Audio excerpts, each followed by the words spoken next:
A car waits at a quiet river landing before dawn. Locked. Empty. The interior light flickering against the cold December air. No keys, no phone, no wallet, no sign of the young woman who drove it there. This is Shadow Lore.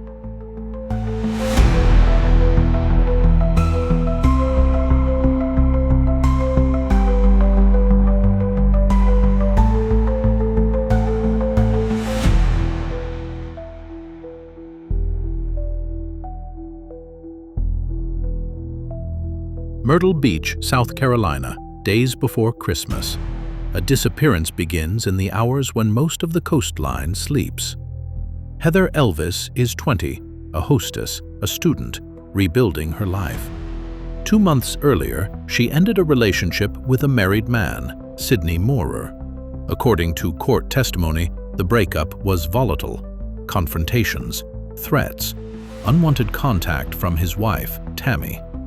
Heather tries to move forward, new routines, shared apartment, long shifts. On December 17th, she goes on her first date since the breakup. Dinner, conversation, a quiet return home around 1:15 a.m. At 1:44 a.m., she calls her roommate, who is out of town. 10 minutes. She sounds hopeful, relieved, ready to leave the past behind. Her roommate warns her, don't return Sidney's calls.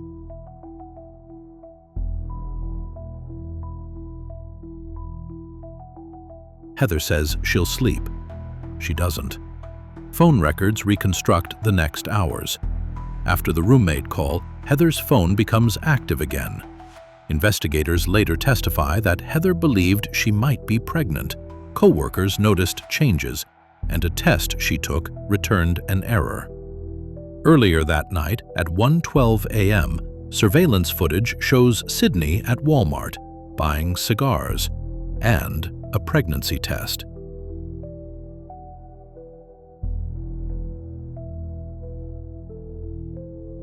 At 1:35 a.m., he calls Heather from a payphone at a Kangaroo gas station. Minutes later, her phone calls the payphone back, unanswered. A pattern begins. Between roughly 2:30 and 3 a.m., Heather's phone moves through a series of locations documented in tower data. Longbeard's Bar and Grill, 15 minutes. Augusta Plantation Drive, about 4 miles away. Back to Longbeard's, another 15 minutes. After this stop, her phone calls Sidney's cell phone, unanswered. Moments later, the phone returns briefly to Heather's apartment. During those 5 minutes, it calls Sidney again, this time a 4-minute conversation. At 3:37 a.m., 8 minutes after that call ends, Heather's phone begins traveling toward Peachtree Landing.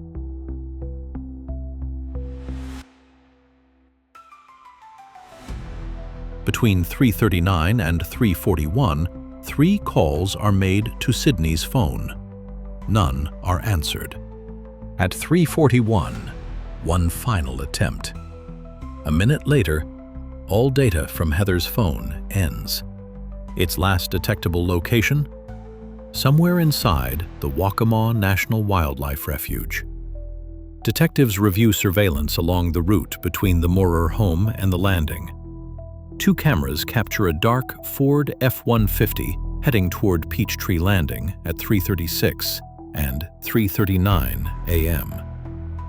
Minutes later, 3:45 and 3:46, the same truck returns in the opposite direction.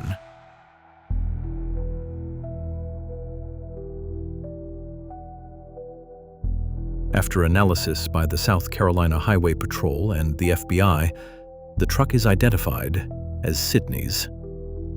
Shortly after sunrise, a passerby reports a green Dodge Intrepid at Peachtree Landing. Deputies arrive. The car is locked. Inside, no phone, no purse, no keys, no Heather. The driver's seat is pushed farther back than she typically used. No footprints, no drag marks, No clear direction of travel, just silence. Both Sydney and Tammy claim they never left home that night. But payphone footage places Sydney away, tower data aligns with Heather's phone movements, his truck appears on surveillance near the landing, and call attempts intersect with the exact travel window.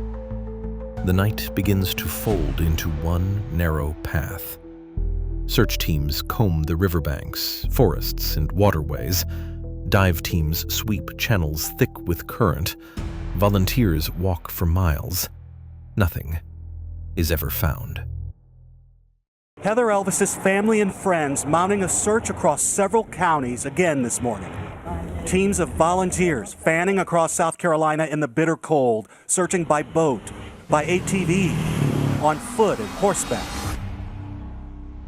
Years later, Sydney and Tammy Moorer are charged and eventually convicted of kidnapping connected to Heather's disappearance.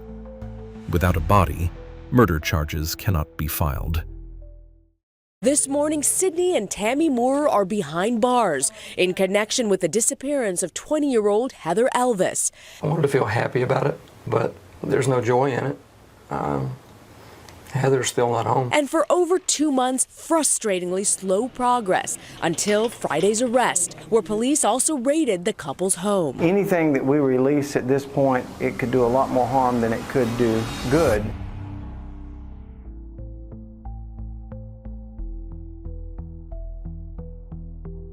Heather's keys, her wallet, her phone, never recovered.